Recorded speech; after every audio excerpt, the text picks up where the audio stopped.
Buenos días, grupo. Para el día de hoy en la clase de historia vamos a hablar sobre la Revolución Rusa. Primero que todo, les voy a decir qué fue la Revolución Rusa. La Revolución Rusa fue un movimiento social, económico y político que estalló en el año de 1917 y que sus consecuencias hasta nuestros días se ven reflejadas.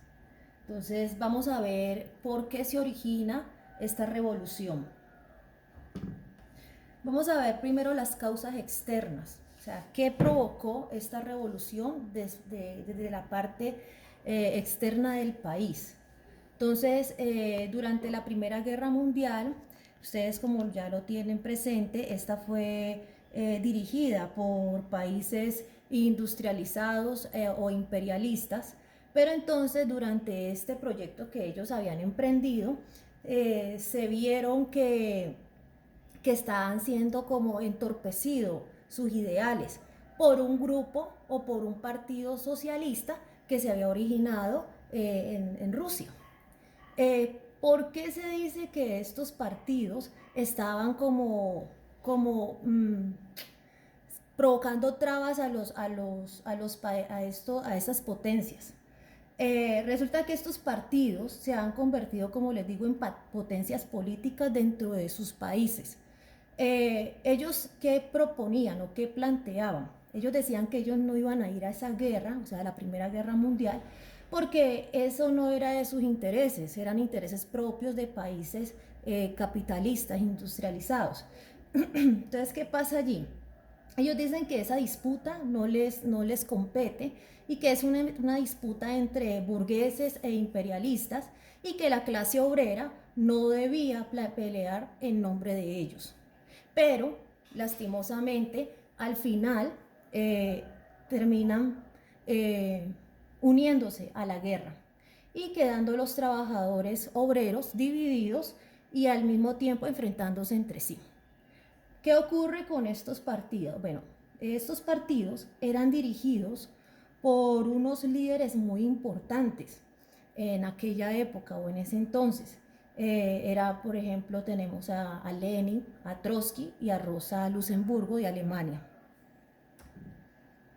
Entonces ahí les acabé de explicar qué causó esta revolución rusa desde la parte externa de este país. Ahora les voy a explicar las causas que provocó esta revolución rusa desde la parte interna del país. Entonces vamos a ver qué sucedía dentro de este país. Bueno, ¿cómo era la situación en Rusia en ese momento? Se dice que era un país contradictorio porque en algunos aspectos Rusia se encontraba atrasado y en otros aspectos adelantado. Entonces, en cuanto a los aspectos atrasados, encontramos de que en Rusia todavía persistía en ese momento un régimen monárquico. Y al existir, como ustedes ya les he explicado anteriormente, al existir un régimen monárquico, todo el poder se va a centrar, todo el poder de ese país, de ese estado, se va a centrar en un rey. En este caso, allá en Rusia, al rey le llaman zar. Entonces, todo el poder estaba en manos de un zar. Aparte de que ya existía un régimen monárquico, o persistía un régimen monárquico, también la parte económica estaba basada en un sistema de tipo feudalista. ¿Qué quiere decir eso? Que toda su producción económica, la base fundamental era la tierra. Y esa tierra, obviamente, era trabajada por ¿quiénes? Por los campesinos. Entonces, su gran población era ¿qué? Campesina.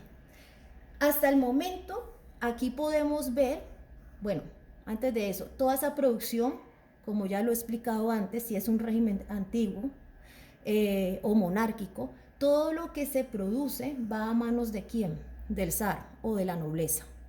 Entonces, ¿qué pasa? Hasta aquí hay un tipo de régimen o un sistema de desigualdad.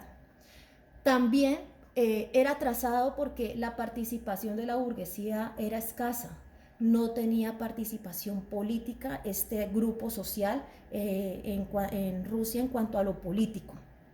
Aquí se dice que siguen atrasados. Entonces era un país europeo que aún continuaba con un régimen antiguo, contrario a otros países. Podemos decir que Francia, miren, 1789 ya hablaba de una república, y acá está en 1900 y seguía con un régimen antiguo. ¿Por qué se dice que Rusia era contradictorio, atrasado, adelantado? ¿Por qué? Porque tenía una industria, tenía la industria más moderna de toda Europa. Y aparte de eso, pues el proletariado era más dinámico y más poderoso en cuanto al manejo de estas industrias. Pero a pesar de que tenía el manejo o el proletariado o la clase obrera era dinámica para poder que esto funcionara, la parte industrial, se encontraban también en desventaja, porque los horarios de trabajo eran 24/7, o sea, 24 horas y 7 días a la semana, y durante una jornada nada más tenían media hora de descanso. Entonces seguía la desigualdad. Esto era lo que estaba viviendo Rusia en su país. Y esta causa va a llevar a que la gente se revele y va a provocar unas revoluciones. Bueno, una de las primeras revoluciones, a causa de lo que ya les mencioné, producto de eso, fue la de 1905. ¿Qué pasa allí? En 1905 estalla la primera revolución obrera, es decir, que los primeros que se rebelan, que se unen, es la clase obrera, los proletariados. Estos trabajadores rusos se organizaron en consejos llamados soviets. O sea, estos consejos, haga de cuenta que, pongamos un poquito más a la actualidad, haga de cuenta que son los sindicatos. Entonces estos grupos de representantes de los trabajadores de todas las fábricas de Rusia comienzan como a liderar y a manifestar sus inconformidades con respecto a la desigualdad que se vive en ese momento. Entonces a estos grupos, a estos consejos, se les llaman soviets. Entonces habían representantes de todas las fábricas de Rusia en ese momento en estos grupos que iban a protestar sobre las inconformidades que se encontraban en ese momento. Por ejemplo, los soviets de Petrogrado, que en ese momento era dirigido por Trotsky, se hicieron muy fuertes porque tenían un poder paralelo al militar. ¿Qué quiere decir eso? Que era tanta la cantidad de masa o de la población que estaba en desacuerdo y que se habían unido, que estaban al mismo nivel de la parte militar o de la corona. O sea, que podían irse en contra de ellos y poderlos vencer a la corona y a la parte militar. Y que por ejemplo, Trotsky tenía un poder de liderazgo sobre ellos y que influenciaba mucho en ellos y tenía esa credibilidad y los guiaba por ese camino. Entonces la corona, ¿qué pasa con ellas? Ellos se dan cuenta de ese poder que están tomando los soviets y se adelanta y aplasta esta revolución. No se puede decir que fue un fracaso, o sea, no sigue la revolución en ese momento, pero se logró algo, la formación de los soviets. Una de las revoluciones más fuertes y que pues fue la más trascendental en Rusia fue la revolución de 1917.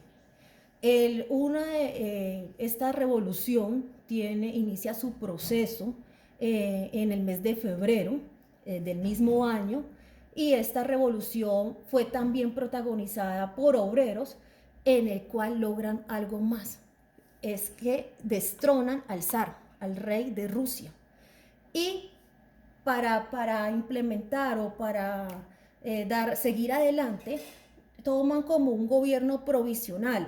O sea, no podemos quedar sin que nadie nos dirija, y le dan el poder a la burguesía, a la clase rica. Entonces ahí va como algo contradictorio también. Esa burguesía queda en el poder porque ya no hay rey. Lograron derrocar al rey o al zar. Entonces, esa burguesía, ¿qué pasa con esta burguesía? No da soluciones a la problemática que viene presentando la clase obrera. Entonces, ¿qué ocurre? La revolución continúa. Continúa entonces los soviets bajo un lema o una consigna, una idea que ellos dicen que tiene, o sea, que tienen que defender, es la consigna de pan, paz y tierra. Entonces ellos bajo ese lema continúan en la lucha y dicen que pues que está a manos de ricos, entonces hay que continuar con esta insurrección. Entonces, ¿qué ocurre allí? Viene el partido de uno de los líderes más fuertes de esta revolución, que es el de Lenin, y que se opone a este gobierno de la burguesía, en ese gobierno provisional, y fue tomado por la fuerza este gobierno y también logran sacar a esta burguesía. Este partido, que es fuerte, este movimiento liderado por Lenin, este partido opositor es llamado bolchevique. Ese partido se le llama bolchevique, que está centrado en uno de sus ideales, que es esta consigna que les acabé de hablar: pan, paz y tierra. Este partido exige que el poder lo tomaran los soviets, es decir, la clase obrera, los consejos, los representantes de los trabajadores de todas las fábricas. Por supuesto, esto toma fuerza y va yéndose por ese camino. ¿Qué ocurre en el 7 de noviembre? Hubo una rebelión, hubo una insurrección, y es dirigida también por otro de sus grandes líderes, que es Trotsky. Trotsky, en nombre de los bolcheviques, toman el poder y logran sacar a la burguesía. Entonces, al tomar el poder, ya ellos establecen una forma de gobierno. Vamos a ver en qué consiste.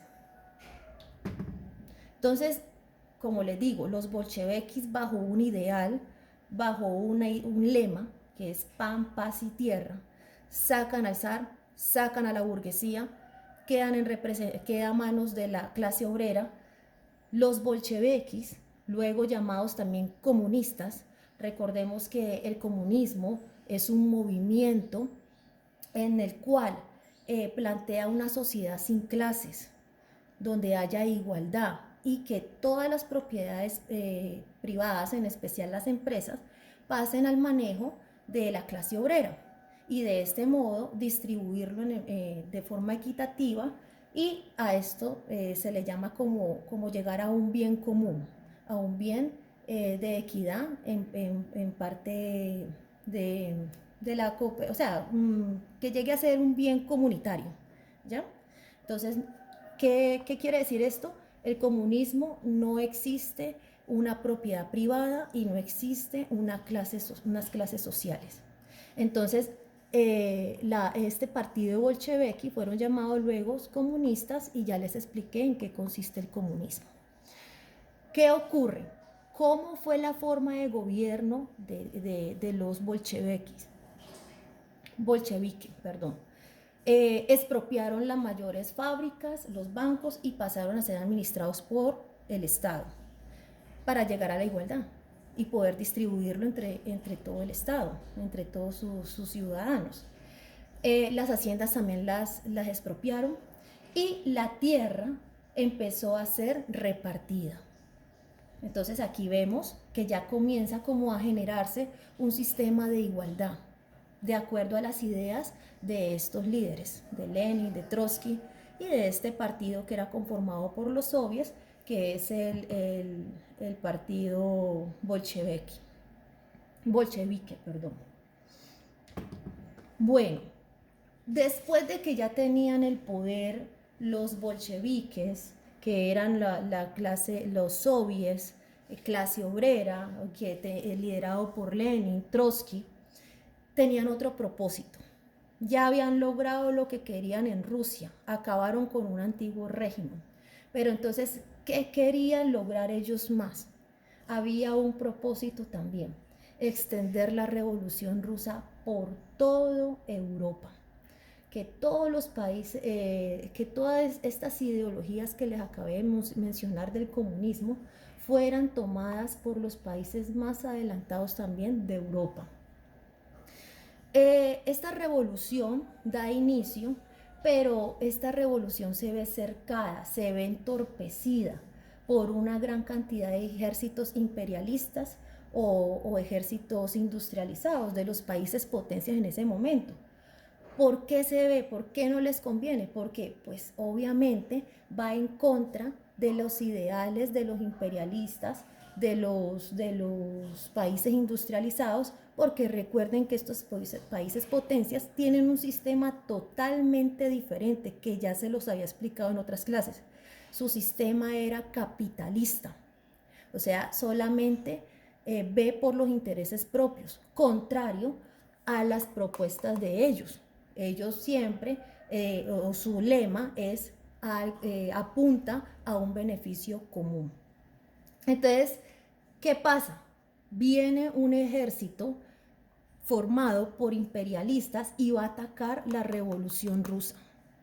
Ese ejército del cual les estoy diciendo que daña este proceso, que interrumpe este proceso de los bolcheviques, es llamado el ejército blanco y está financiado por la clase rica, es decir, por los nobles y los burgueses imperialistas, a los que no les convenía ese nuevo sistema comunista. ¿Qué ocurre? Ellos en respuesta a esto que va a pasar, buscan atacar los bolcheviques a quienes, al ejército blanco, y forman ellos también su propio ejército, el ejército rojo. Entonces, ¿qué ocurre? Acabo de mencionarles cuáles fueron las causas del por qué se formó la Revolución Rusa, unas causas externas y unas causas internas. Cuáles fueron sus consecuencias, qué nos dejó esa revolución rusa. Nos dejó una nueva ideología, un nuevo paradigma para aplicar y llegar a la igualdad en un gobierno. Y eso hasta el día de hoy lo hablamos, por eso les dije que era una consecuencia que hasta el día de hoy se ve reflejada, y esa consecuencia es un sistema comunista, el que busca un bien común donde no haya clases sociales y donde no exista la propiedad privada. Y hasta hoy algunos países tratan de implementarlo, pero ahí van en la lucha. Jóvenes, espero que me hayan entendido y les estaré dejando ahí la actividad. Muchas gracias por su atención.